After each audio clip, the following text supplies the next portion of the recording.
ගෙදර කාට හරි ෆිට් එක හැදුනොත් කලබල නොවී කරන්න ඕන හරිම දේ මෙන්න.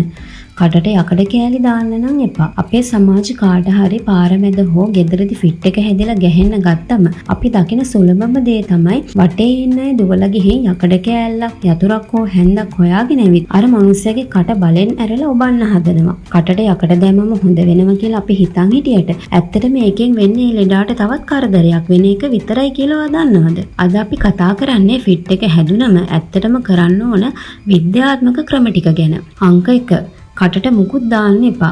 මේක තමයි වැදගත්ම දේ. ෆිට් එක හැදුනම කටට හැන්දි යකඩ කෑලි දාන්න එපා. ඒ වෙලාවට එයාගේ හකු තද වෙන්නේ ඉබේමයි. ඔබ බලෙන් යකඩ දාන්න ගියොත් වෙන්නේ එයාගේ දත් කැඩෙන එක. විදුරු මස් තුවාල වෙන එක හෝ ඒ යකඩ කෑල්ල උගුරේ හිර වෙලා හුස්ම හිර වෙන එකයි. එයාට දිව හැපෙයි කියලා බය වෙන්න එපා. ස්වභාවිකවම දිව හැපෙන එක වළක්ව ගන්න ශරීරයට පුළුවන්. අංක 2 තද කරලා අල්ලන්න එපා. එයා ගැහෙනකොට කකුල් අත් තද කරලා අල්ලන්න යන්න එපා. එහෙම කළොත් අස්ථි බිඳීම් හෝ මස් පිඩු ඉරීම් වෙන්න පුළුවන්.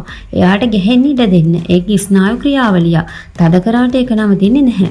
අංක 3 වටපිටාව ආරක්ෂිත කරන්න. එයා බිම වැටුනම වටේ තියෙන පුටු මේස වීදුරු වගේ දේවල් ඈඩ් කරන්න.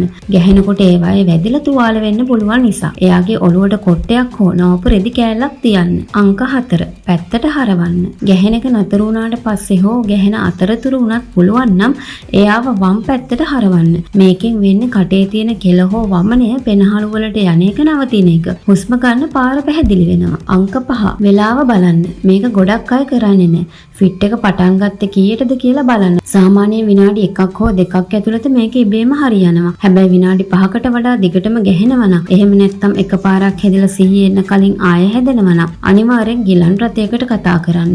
නැත්නම් රෝහලට ගෙනියන්න. අංක 6 වතුර පොවන්න එපා.